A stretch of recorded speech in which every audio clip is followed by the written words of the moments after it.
Olá, seja bem-vindo a esse canal. Nesse vídeo abordarei um filme bem relevante atualmente que talvez você conheça. Nosferatu, o filme dirigido por F.W. Murnau, é um dos filmes mais importantes da história do cinema, de terror e de cinema no geral. Mesmo ele não sendo perfeito, ele é um filme que influenciou fortemente o rumo que os filmes, principalmente de terror, tomariam. Esse filme é um clássico que merece ser analisado e, portanto, no vídeo de hoje iremos fazer exatamente isso. Em 25 de dezembro de 2024, o remake dirigido por Robert Eggers foi lançado nos cinemas dos Estados Unidos e chegou nos cinemas brasileiros no dia 2 de janeiro de 2025. Então eu acho que vocês estão interessados em conhecer ou pelo menos relembrar esse filme caso já o tenham assistido. Portanto, nesse vídeo farei a review do filme Nosferatu de 1922. Esse vídeo terá spoilers a partir de um determinado ponto, então eu irei avisar quando chegarmos lá, certo? Caso você não queira saber a história antes de assistir ao filme, então recomendo que você o assista antes de ver esse vídeo, ok? Caso você esteja ok em relação a assistir esse vídeo, então vamos lá. Sem mais enrolações, comecemos a review. E que melhor forma de iniciá-la do que contando como esse filme surgiu?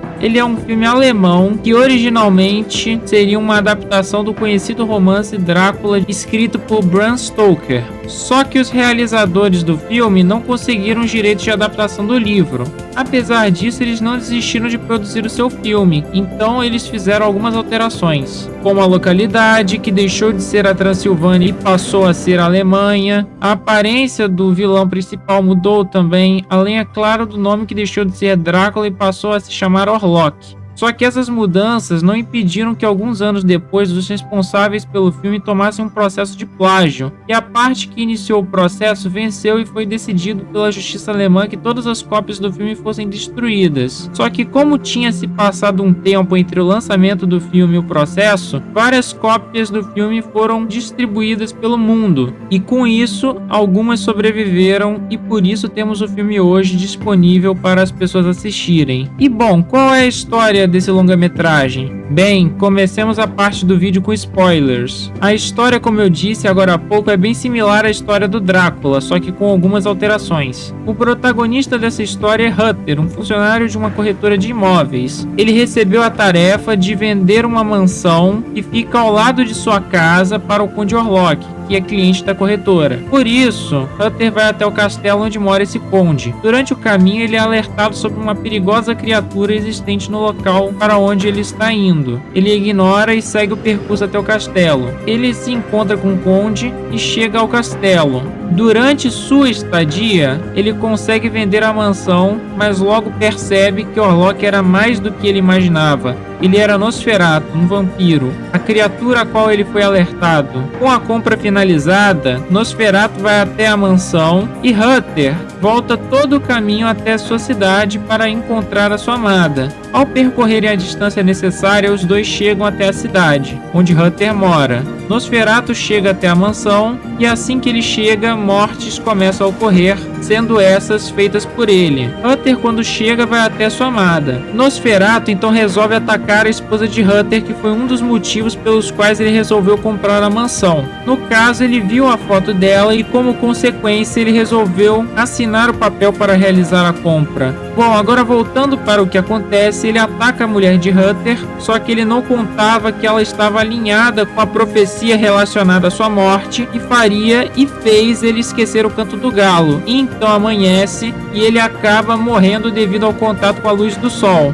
E assim o filme finaliza. E agora que falamos a história, vamos falar dos personagens e seus respectivos atores. Mas antes de realmente falar sobre cada ator relevante individualmente, é necessário ressaltar uma coisa. Quando o cinema nasceu, surgiu a possibilidade de imortalizar uma atuação, e conforme o tempo foi passando e o cinema foi deixando de ser visto como um teatro gravado e sim como uma forma de arte própria, que pegava características do teatro, mas ao mesmo tempo possuía elementos característicos próprios, os atores durante esse processo foram entregando atuações cada vez melhores. Isso se deve ao fato de que, com a possibilidade de se imortalizar uma atuação no cinema, os atores foram com o tempo cada vez mais estimulados a entregarem atuações cada vez mais refinadas e bem feitas, estímulos esses que não existiam no teatro. Por isso, existe uma chance maior de atuações de filmes mais recentes serem melhores do que filmes mais antigos, principalmente se você estiver comparando filmes bons dos anos 40 até a atualidade com filmes bons dos anos 30 e anteriores. E falo filmes bons porque é claro que existe filmes ruins e com atuações ruins em todas as épocas, e também tem filmes com atuações boas em todos os períodos históricos. O que estou fazendo aqui é uma avaliação geral.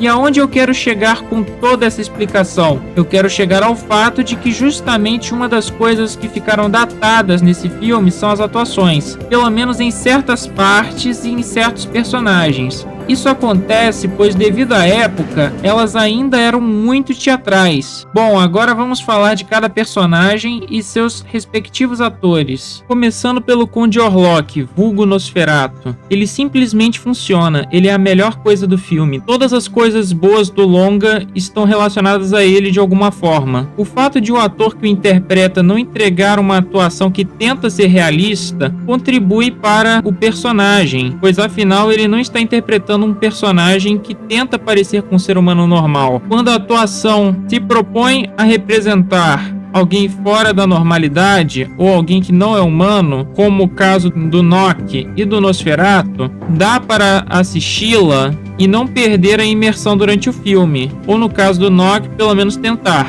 Agora, no caso do ator que interpreta o Hutter, a situação é diferente, pois ele está representando um ser humano normal. A atuação dele nem sempre é ruim, tem momentos em que ele entrega atuações ok ou legais, que dá para aceitar. Agora, em outras cenas, sua interpretação fica tão artificial que chega a ser caricato. Sério, é bem possível que ao experienciar essas cenas, você perca a imersão no filme, pelo menos por um momento. Mas mesmo nas cenas em que ele atua de forma ok ou legal, ainda assim são artificiais comparando com filmes de décadas posteriores ao lançamento do filme. Agora, falando na atuação da atriz que interpreta Ellen, lembra o que eu falei em relação a como a proposta da atuação ser representar algo que foge da normalidade humana pode fazer com que interpretações não naturais possam funcionar? Bem, isso não funciona justamente no caso dessa atriz. Isso se deve ao fato de ela, apesar de estar interpretando a personagem em situações que fogem da normalidade,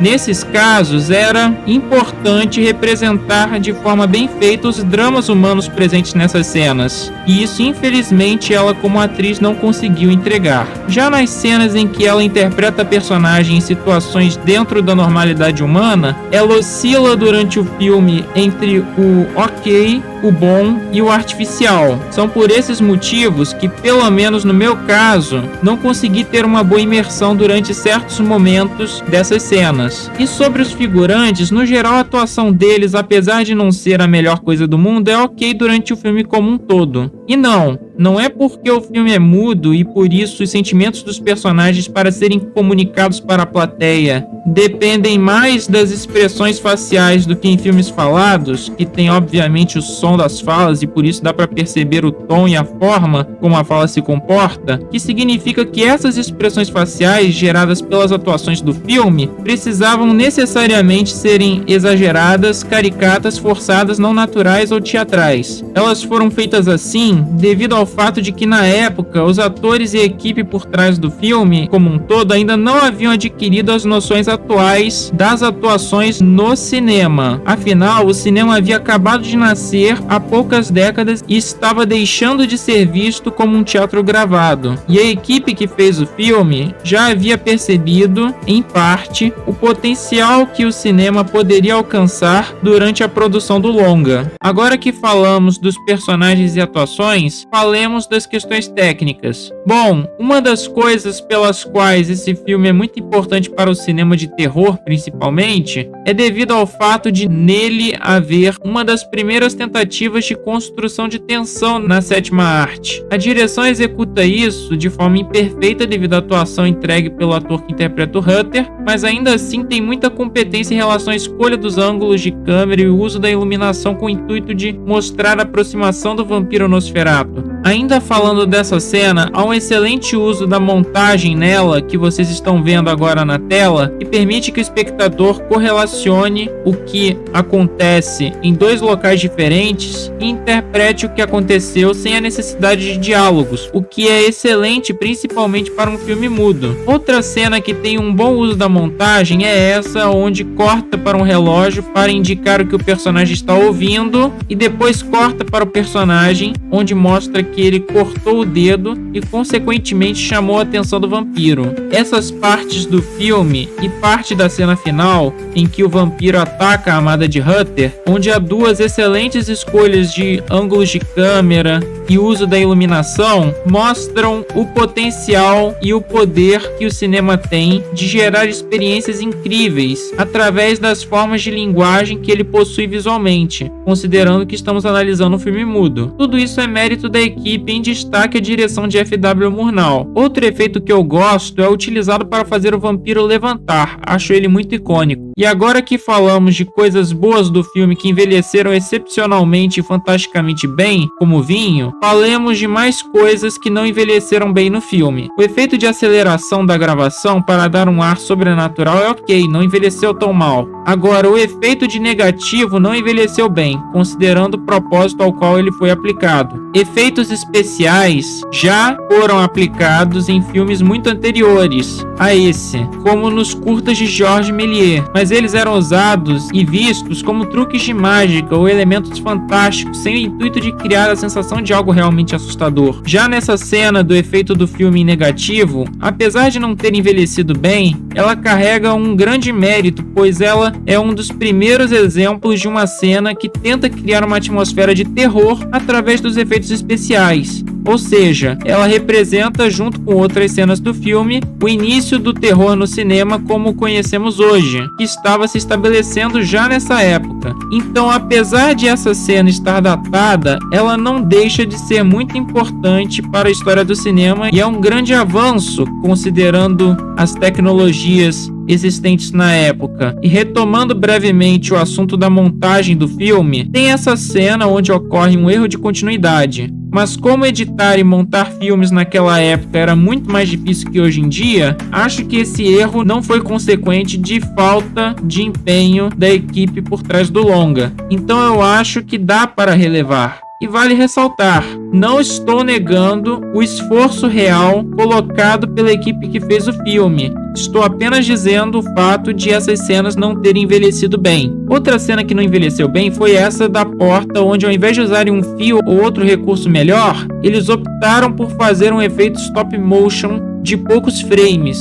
Eu acho que teria sido melhor se eles tivessem usado algum fio, pois ficaria similar à cena anterior, pois são duas cenas em que a porta se abre sem a necessidade de contato físico, devido ao poder sobrenatural do vampiro. Outro elemento do filme que vale ressaltar é o fato de eles terem gravado várias cenas de dia, mesmo que na história do filme essas cenas se passem de noite. Isso se deve a limitações da captura de imagem da câmera utilizada em cada uma dessas cenas. Considerando que essa era uma necessidade da época devido à tecnologia disponível, dá para aceitar, igual às cenas em que o vampiro desaparece. Na história, uma é para o personagem do vampiro ir de fora para dentro da mansão e a outra é para representar ele virando pó com a luz do sol. O filme, no geral, deve ser assistido considerando que ele foi feito em outra época, e nela as limitações técnicas eram muitas. Isso deve ser feito, ao assistir o filme, com o intuito de pelo menos tentar aceitar os efeitos e outras características do filme que também existem em outros filmes da época, a fim de experienciar o longa tentando não ter sua imersão prejudicada, pelo menos não muito prejudicada. E caso tenham dúvidas, não. esse filme ser mudo não é uma das características que o torna datado. É na verdade um estilo de filme, tanto que existem filmes mudos relativamente recentes, como O Artista de 2011. É claro que o filme é mudo devido a limitações tecnológicas da época, mas apesar disso, essa não é uma característica que o torna datado. O mesmo vale para o fato de o filme ser em preto e branco. Agora, retornando a falar sobre as questões narrativas do filme, deve-se considerar que o ritmo do filme no geral é bom, apesar de ser bem lento para os padrões atuais do cinema. Tirando certos momentos não muito necessários, o filme como um todo praticamente preserva durante a sua duração apenas o essencial, durante a maior parte do tempo, o que faz com que o longa não seja uma coisa, que é ser chato. Quase sempre tem algo relevante para a trama acontecendo. Tem esse momento que envolve uma planta carnívora e seres microscópicos, que apesar de não ser tão necessário, ajuda e contribui para gerar expectativa no público sobre a presença do sobrenatural que virá mais pra frente na história do filme. Então eu acho que essa cena agrega para a narrativa. Outra coisa que vale ser avaliada e está presente nessa segunda metade do filme é o fato de Hutter, depois de todas as coisas que aconteceram no castelo, ter deixado sua amada sozinha para ser atacada pelo Nosferatu. E que coisas eu estou falando? Elas são ele ter ajudado a vender a mansão ao lado da sua casa para o vampiro, ele ter descoberto que o Conde Orlok é um vampiro e ter presenciado esse conde demonstrando interesse pelo pescoço de sua amada. E apesar de tudo isso que ele com certeza sabia, ele parece não ter conectado os pontos e abandonou a Ellen nessa situação de perigo que ela sofria. Situação essa que ele próprio ajudou a criar. E sim, Ellen fez ele sair de lá por causa de um pedido que ela mesma fez, que na verdade era só uma desculpa para deixar ela sozinha para o vampiro atacá-la sem interferência, pois ela ligou os pontos e percebeu que a presença do Nosferatu era o que estava causando toda a onda de mortes de sua cidade. Considerando tudo isso, você entende que não faz sentido o Hutter não se importar em deixar ela sozinha nessa situação no mínimo perigosa? Ele não conectou os pontos nessa hora, mas claramente havia feito isso no castelo quando viu Orlok partir para a mansão. Ele percebeu o perigo que Ellen sofria e por isso ele quis sair do castelo naquela hora. Quando ele tentou sair, ele caiu e ficou inconsciente por um tempo, mas quando se recuperou, após ter sido resgatado, ele quis voltar o quanto antes para casa. Tudo isso para que no final, quando ele chegasse, ele abandonasse Ellen no momento de maior perigo, sem sentido. Além disso, vale ressaltar que o Nosferatu morreu em contato com a luz do sol ao ficar próximo à janela. Eu não sei se isso foi burrice dele ou falta de conhecimento dele em relação às suas fraquezas, mesmo que essa possibilidade seja bem provável, como evidenciarei mais para frente no vídeo. Ou eu não captei algum detalhe relacionado a ele, pois até onde vimos, ele é capaz de se teletransportar. Então por que ele não fez isso? Mesmo se considerarmos que tenha um limite para seu teletransporte relacionado à distância ou outro fator que não foi devidamente explicado no filme, o vampiro não tentaria, apesar da luz do sol, buscar se manter vivo e não se matar igual ele fez? Tipo, ele percebeu que estava amanhecendo, pois ele ouviu o canto do galo, e mesmo assim ele foi para o local da casa onde mais incidia raios de sol. E mesmo se considerarmos que ele não ouviu o canto do galo, a cena mostra que ele viu graças à janela aberta que estava amanhecendo. Ele sabia ou não sabia que ele morreria caso entrasse em contato com a luz do sol? E mesmo se considerarmos que apesar de todos esses fatores ele não percebeu que estava amanhecendo, ou que ele não sabia que os raios de sol poderiam lhe matar, sendo que essa segunda opção eu acho bem provável, já que na história do filme dá a entender pelos seus hábitos noturnos e diurnos que ele sabe de suas limitações. Quando ele ficou na frente da janela, ele obviamente sentiu os raios de sol lhe queimando, então por que ele não fugiu para a sombra para tentar sobreviver? Como apesar de tudo isso, ele não fugiu para longe da luz do sol para não morrer e ficou parado de frente para a janela, deixando-se falecer gratuitamente. Ele ficou vários segundos pegando sol, então falta de tempo ele não teve para se salvar. Bem,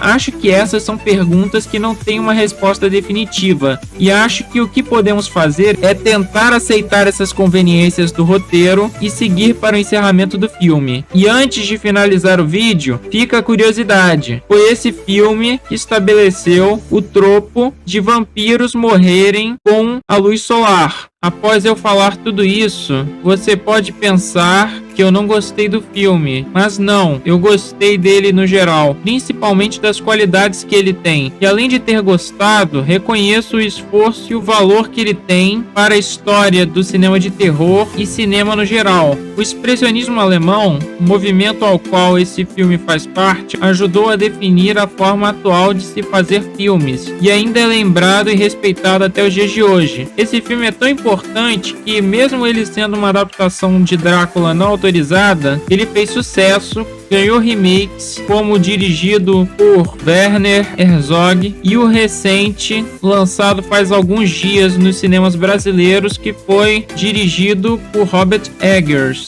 e entrou para o imaginário do terror. Esse filme, apesar de não ser perfeito, merece ser analisado e experienciado pela humanidade devido a todo o seu valor histórico e artístico. Enfim, antes de encerrar o vídeo, convido você a se inscrever nesse canal e dar like nesse vídeo caso tenha gostado dele. E se você tiver vontade de expressar a sua opinião ou fazer uma crítica, você tem a oportunidade de deixá-las nos comentários desse vídeo. E é isso. Obrigado por ter assistido até aqui e até logo.